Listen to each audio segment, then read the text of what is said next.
Welcome to FearBound Stories. Please subscribe to the channel and tell us where you're watching from and what time it is where you are. Now let's begin. Halloween had always been simple for me. Carve a pumpkin, light a candle, put it on the porch with the others in the neighborhood. But this year, when I came home from work on October 30th, something felt off. My pumpkin was still sitting on the porch, the one I'd carved the night before. But next to it was another pumpkin, identical in size and shape but completely uncarved. Perfectly smooth, perfectly round, almost deliberate. I asked my neighbors if they'd left it as a joke. Nobody had. So I carried it inside, set it next to the first one on the kitchen table, and forgot about it. That night, sometime after midnight, I woke up to a faint sound. Scrape. Scrape!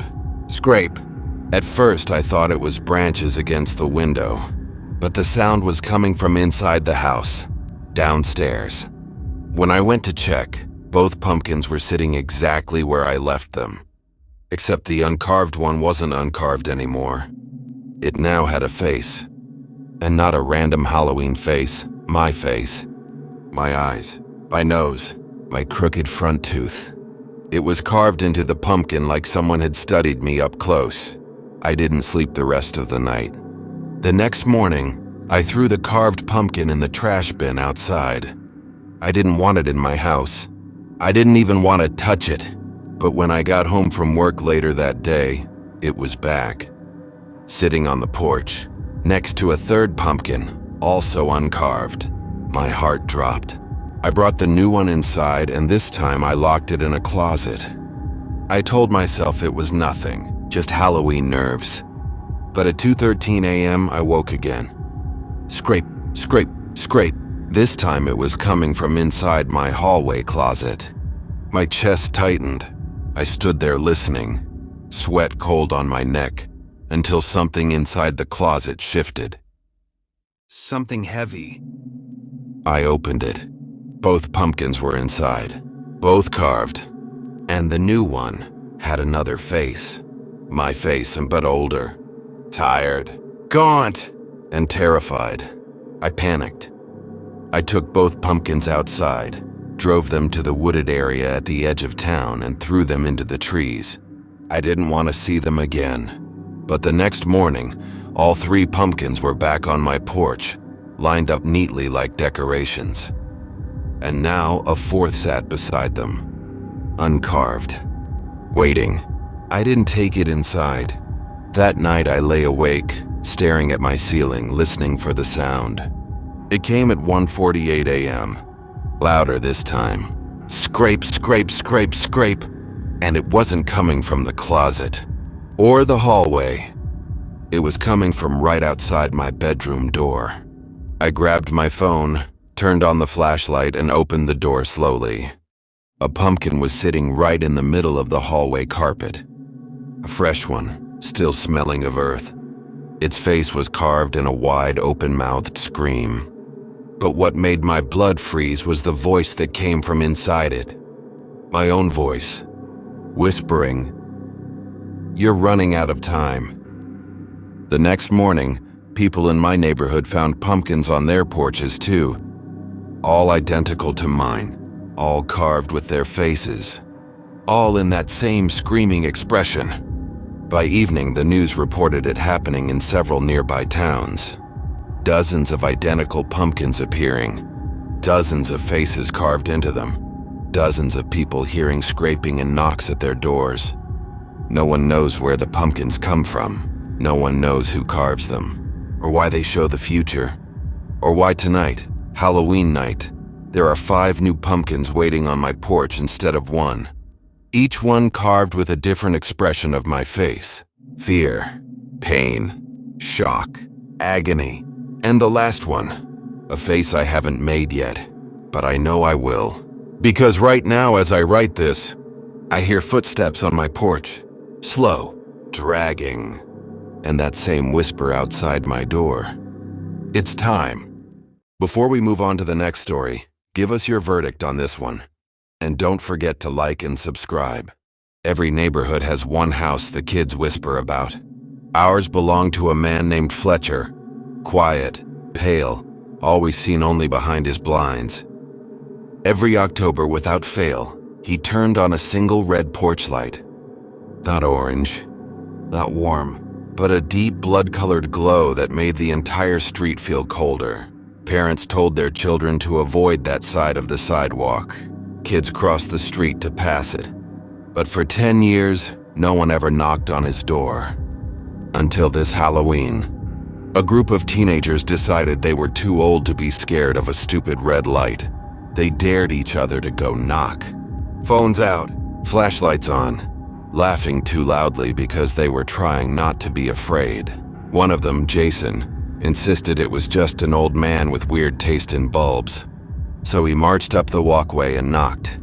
The red light flickered. The door opened. And someone stepped out. Not the frail old man everyone remembered, but a tall, thin figure in a black suit, wearing a mask so tight it looked like it was stretching his skin underneath. The mask had painted on eyes that didn't blink, and a fixed smile too wide to be human. The teenagers froze. The figure leaned forward, tilting its head at an unnatural angle, like it was studying them. Then it beckoned them inside with a slow, jerking hand. That was enough. They ran. The neighbors said they heard them scream 2 streets over. The next morning, everything changed. Every house on the street now had a red porch light glowing. Every single house, including homes owned by elderly couples, strict families, and even one that had been vacant for months. People tried to unscrew the bulbs, but when they did, the red glow came back seconds later. Then the sightings began. At night, residents reported seeing a thin man in a black suit standing perfectly still beneath the red lights. No matter where you lived on the street, whenever you looked out your window, he was already staring back, motionless, head tilted, smile painted too wide. Police were called. They searched every yard, every porch, every camera feed. Nothing. He appeared only when you looked at him directly. Never on video, never when someone else came to check. And always under a red porch light. Halloween night arrived. Most of the neighborhood stayed indoors. Some huddled together in candlelit living rooms. Others turned off every light in the house. But at 11:42 p.m., the red lights all began to flicker, in perfect unison, like a heartbeat. Then the knocking began, on every door. Slow, rhythmic, polite. Knock, knock, knock. No one opened, but people heard breathing outside. Soft, excited, like someone smiling too hard just inches from the wood. And then the whispering started. A dozen voices, 100, all saying the same thing. Let us in. By morning, half the red lights had turned off on their own. The other half stayed lit. The houses where the red lights stayed on, no one lives in them anymore. When police entered those homes, they found the lights still glowing. And the same mask, that tight, painted, smiling mask, lying on the floor of each house like someone had dropped it there. But the people who wore those masks, they were never found. And every Halloween since then, the red porch lights return. The thin man appears. And more lights stay on when dawn comes. This year, my house's porch light just flickered red for the first time. And someone is standing outside in my front yard, smiling, waiting, tilting his head. I didn't turn the light on. Before we move on to the next story, give us your verdict on this one. And don't forget to like and subscribe. They were driving home from the last Halloween event in town. A quiet, late-night trip on a fog-coated rural road that always looked abandoned after dark. The children were asleep in the back seat, candy bags spilled across their laps. The mother was scrolling through her phone. The father hummed quietly to keep himself awake. Then the fog thickened, like a curtain dropping in front of their windshield. The father slowed down, and that's when the headlights illuminated something sitting in the middle of the road. A porcelain doll. Perfect posture, Folded hands, bright glossy curls that caught the light. It wasn't lying down or accidentally dropped. It was placed there, like a child waiting to be picked up. "What the hell?" the father muttered as he stopped the car. The family stared in silence. The doll's face was unnervingly detailed. Painted rosy cheeks, tiny parted lips, and glassy blue eyes that reflected the car lights. Its dress was old-fashioned, yellowed lace, the kind you only see in antique shops. "Somebody's prank," the father said, although his voice lacked conviction. He stepped out to move it. The air outside was colder than before, unnaturally cold, and quiet in a way that made him realize no insects were chirping, no wind was moving, nothing alive was near. He crouched beside the doll. Its eyes were closed as if peacefully sleeping. He reached out, hesitating for a moment, then touched it. Instantly, the doll's eyes snapped open. Not painted, not fake glossy plastic. Wet organic eyes, real eyes, staring directly into his. He gasped and dropped it so hard the porcelain cracked. He ran back to the car. The doors locked the second he got inside. "What happened?" the mother whispered. He didn't answer. They drove around the doll and left it there, broken in the road. No one spoke the rest of the ride home. The father opened the door to get the mail. He froze. The doll was sitting upright on the porch, completely repaired. Not a single crack anywhere. With the same folded hands and those disturbingly human eyes. It was facing the door, waiting for him. He kicked it into the yard. It landed in the grass with a soft thud.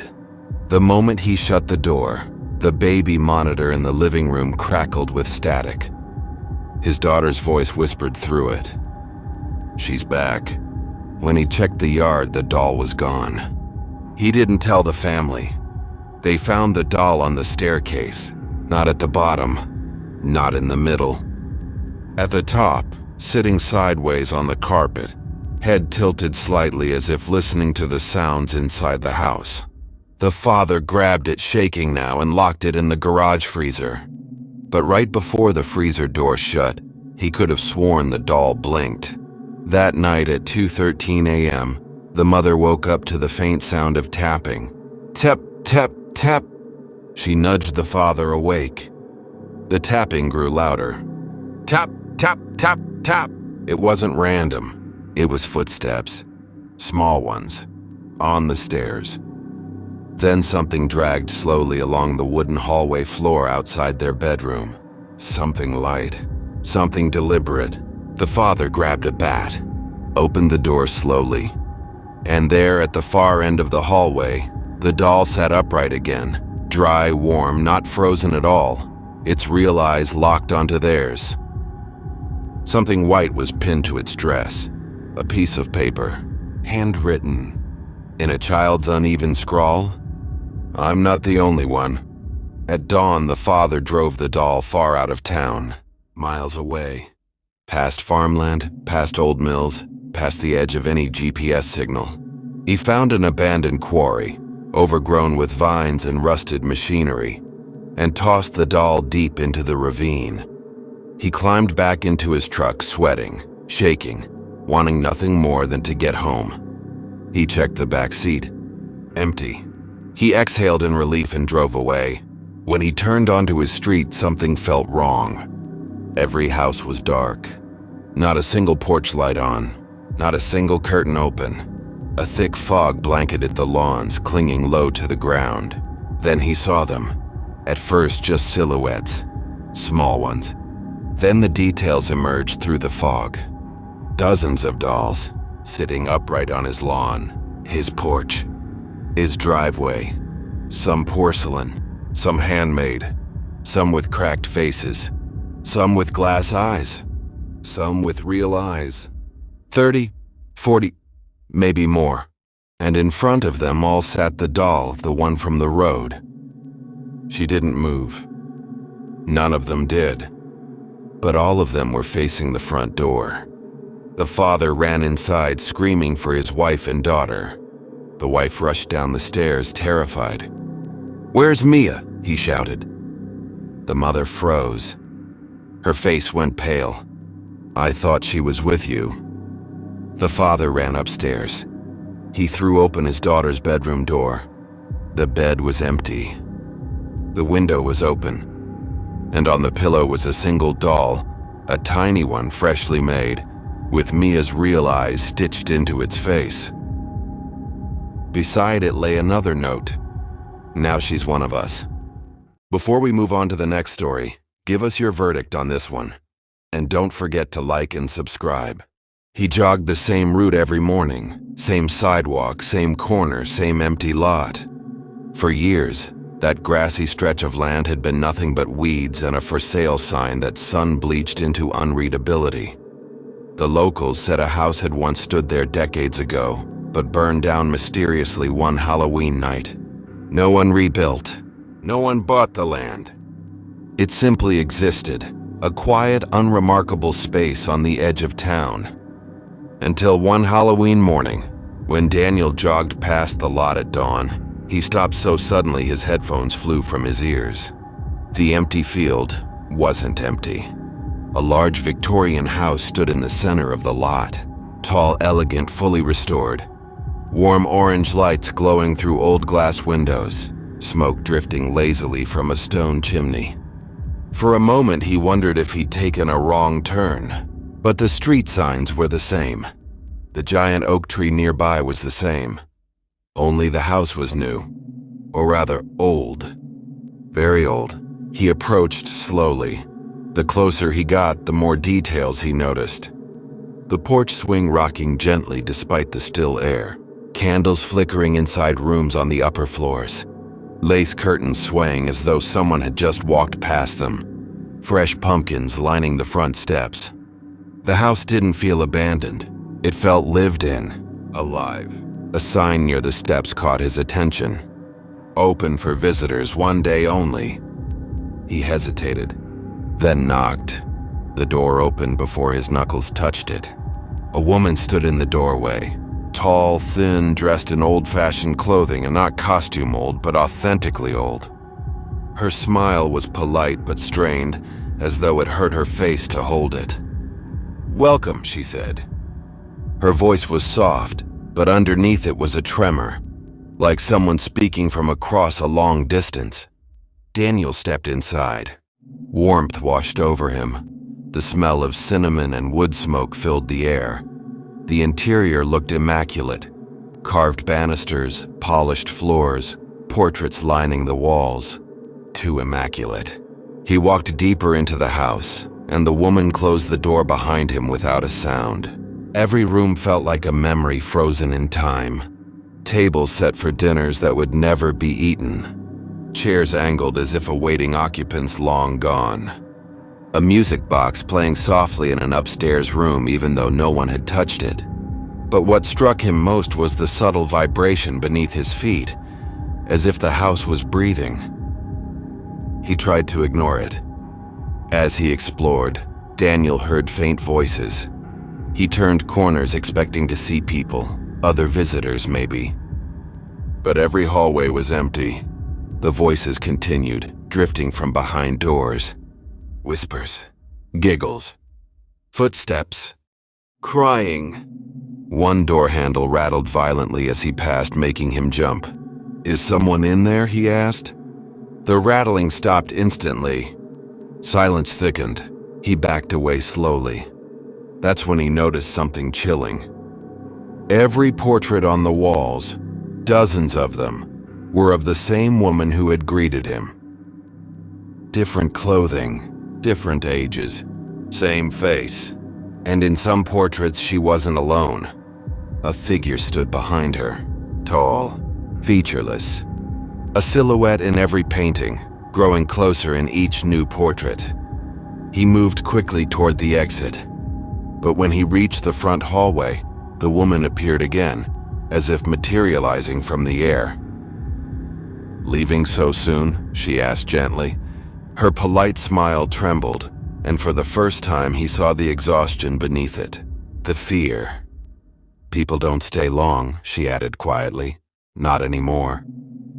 Daniel swallowed hard. What is this place? The woman's smile faded. This house died a long time ago, she whispered, but it wasn't allowed to stay dead. He didn't understand until the floor beneath him pulsed again. Not a vibration, a heartbeat. The house throbbed, living, breathing, waiting. It opens once a year, she said, on the night we burned. And every time it opens, she stepped closer. Her eyes glistened with pain. Someone must stay. Daniel backed away. No, I'm leaving. You can't, she said sadly. The house has already chosen. Every door in the hallway slammed shut in unison. The candles flickered. The walls groaned like something huge was shifting inside them. He ran to the front door and pulled. It didn't budge. The wood felt warm, soft, alive. He turned around and the woman was standing inches from him. Her eyes were hollow now. Her smile gone. Her voice barely a whisper. Please forgive us. I don't want to be here anymore. The house shuddered, a long, deep rumble, and the floor opened beneath her. She dropped into darkness, her scream swallowed instantly. Daniel stumbled back, horrified as the darkness closed again like a mouth. The heartbeat quickened. The house wanted him. Joggers passing the lot the next day saw only empty grass. No house, no pumpkins, no candles, no people. But when one jogger spotted something near the weeds, she bent down and lifted it. An old-fashioned portrait of Daniel, standing in the hallway of a Victorian home, and behind him, a tall, featureless silhouette, with a hand resting on his shoulder. Before we move on to the next story, give us your verdict on this one. And don't forget to like and subscribe. It began the week before Halloween. A single mask appeared at Emily's living room window. An old wooden mask with hollow eye sockets and a thin, carved grin that stretched too wide for any human face. At first, she thought it was a decoration from the neighbor kids. She ignored it. But the next night, the mask appeared again, in the exact same spot, pressed against the glass, staring inside, not hanging, not taped, simply there, as if someone outside was holding it at eye level. Except no one was there, and the mask never moved. Emily tried to convince herself it wasn't a big deal. She lived alone with her daughter, Lily, and didn't want to scare her. But around 11 p.m., while doing dishes, she felt something. A presence. She turned toward the window, and there it was again. The same mask, the same hollow eyes, the same unnatural grin.